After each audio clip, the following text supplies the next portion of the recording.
Ikaw ang bigay ng may kapal. Tugon sa aking dasal upang sa lahat ng panahon, bawat pagkakataon, ang ibigin ko'y ikaw.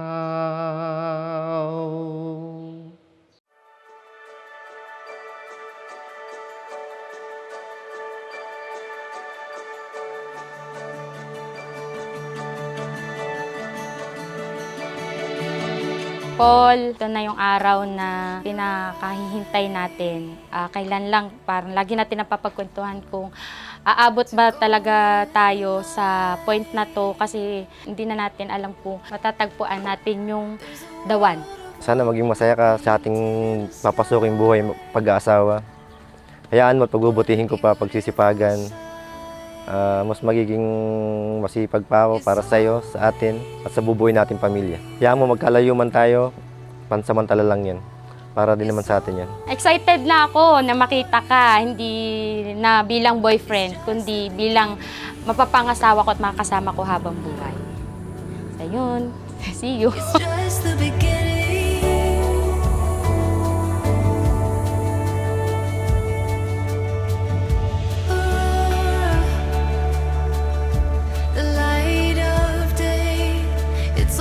Pangako ko sa iyo, ang hindi ka iyak sa akin, wala kang babaeng iisipin na mayroon akong iba. Basta, kung magka-problema man tayo, sigurado ako hindi abot sa babae. Yun lang, alam mo naman na yung iba kong gusto sabihin sa iyo. Basta lagi mo tatandaan, kahit anong mangyari, mahal na mahal kita. 5 years, 10 years from now, hindi nung gabago.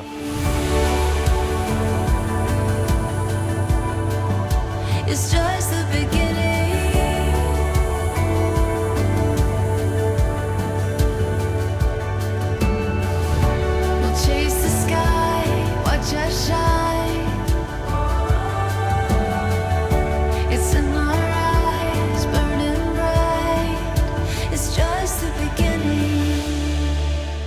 Siya na yung answered prayer ko kasi nasa kanya yung mga personality na hinahanap ko, yung wife material, yung maayos na babae. Kahit mag-LDR kayo, alam niya kung paano mag-handle ng relationship.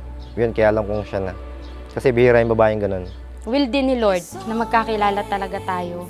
Base na rin dun sa ating kanya-kanyang napagdaanan. Kasi galing din ako sa 8 years relationship, nag-LDR din yun, tapos nagkawala. Sa kanya ko napansin, kahit malayo man o malapit, ganun pa rin yung napipil niya. Ayun, kaya alam kong siya na talaga. Pangako ko na siyempre mamahalin, aalagaan, at tatanggapin sa anumang pagsubok na dumaan. Yun lang, mahal na mahal kita.